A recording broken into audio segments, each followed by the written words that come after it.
Hello and welcome to 13 Now. I'm Elaine Houston. This is an alert day, so we want to go to Chief Meteorologist Paul Cayano. But first, before I do that, we have some breaking news that I want to report to you. A Saratoga County jury has found Justin Rodriguez not guilty of murder in the September death of Alex Bleekhard, but they found him guilty of aggravated vehicular homicide and several other charges. This is believed to be the first murder prosecution in Saratoga County related to a drunk driving related fatality. Rodriguez had a blood alcohol content of 0.26 at the time of the September 15th crash on the Northway in Wilton. So that is some breaking news that we have. I am going to now pull up Chief Meteorologist Paul Cayano, who is going to talk about the alert day. I know I just came in about 20 minutes ago and it was raining out there. So we are getting some inclement weather.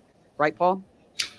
Yeah, that's right, Elaine. And that's part of a thunderstorm that has gone severe. And now the severe thunderstorm warning is shifted over the Hudson Valley and just into Rensselaer County. So it's still raining right along the river and points north. You can see it here on the first warning live Doppler radar. You'll have to forgive me. I'm going to operate the radar while I'm standing here, so I may look away from the camera from time to time. But the yellow box, the orange here, is the severe thunderstorm warning. It's in effect from the Hudson Valley east into northern Rensselaer County. And you can see the back edge by Brunswick and Poston Kill out toward Troy, free and clear now. But there's still some pretty good wind going on within this particular cell, especially down toward the Berlin area and as you head down 22. So Petersburg to Berlin and over toward Grafton, the chance for 55-mile-per-hour wind gusts within this particular cell as it marches across northernmost Rensselaer County on its way across the state line and into Vermont. We'll put a track box on here and show you who will be impacted in the next, let's say, half hour or so. Pownell at 212, so that's coming up. Greylock at 221, and eventually on over toward Braytonville at 224.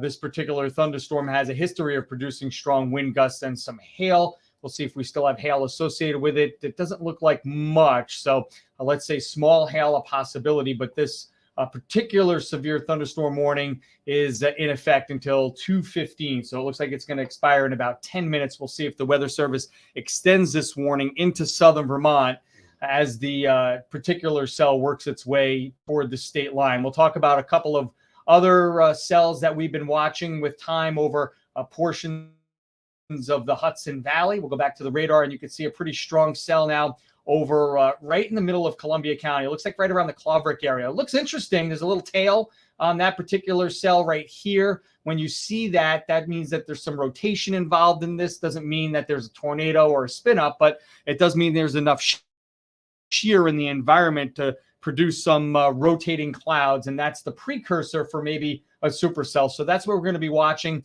with this particular cell that's over Philmont with heavy rain, Livingston, heading toward 22 from Austerlitz down toward Hillsdale and perhaps even Copake in the next 30 minutes or so. So again, there's plenty going on here. You can see the Catskill camera now raining in downtown Catskill as we look to the west on the CDPHP first warning cam. There's certainly plenty of volatility in the air. So especially from I-88 up to Albany and points south and east where there's a severe thunderstorm watch, that's where we're expecting the strongest storms to be for the balance of the afternoon. North Country and Mohawk Valley appear to be in the clear from at least severe weather, although we'll get some isolated showers passing through from time to time. The activity entering the box now, you could see it from the Catskills and Hudson Valley and moving to the south and east in southern New England. So severe weather for the southern third of our area and the eastern third of our area for the rest of the day today. We'll continue to track things, Elaine,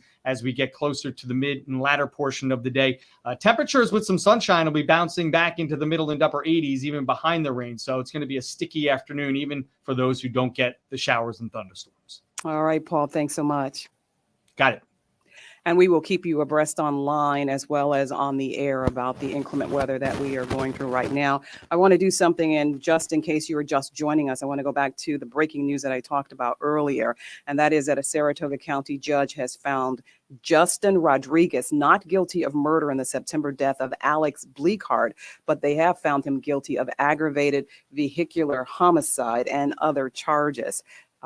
several other charges. This is believed to be the first murder prosecution in Saratoga County that was related to drunken driving and a fatality. Rodriguez had a blood alcohol content of 0.26 at the time of that September 15th crash on the Northway. Also today, the highly anticipated South End grocery store in Albany temporarily closed. That store opened in January. The owner, Trayvon Jackson, says that a fire extinguisher accidentally went off a couple of weeks ago in the rear prep area of the store, and they had to hose everything down. He explained that there was phosphorus dust everywhere, making it unsafe for the customers as well as the employees.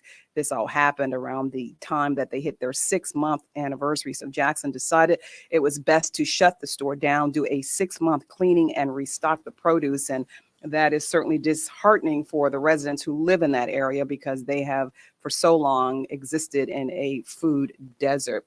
Well, switching to some good news for some people, I think they would say that the Jonas brothers are coming. Mark your calendars because they're coming to Albany. The group announced today that they will be performing at the NBC Arena. That's on December 2nd. Fans can register now through Monday for the chance at the early access to tickets for the general public. Those tickets will be available. That's starting on August 4th. This is part of the group's 20-country tour around the world. The Jonas brothers are coming to Albany. All right, that's it for me. Thanks so much for joining us. We will see you back here. I'll see you at 5, but our newscast begins at 4 today. Have a good day.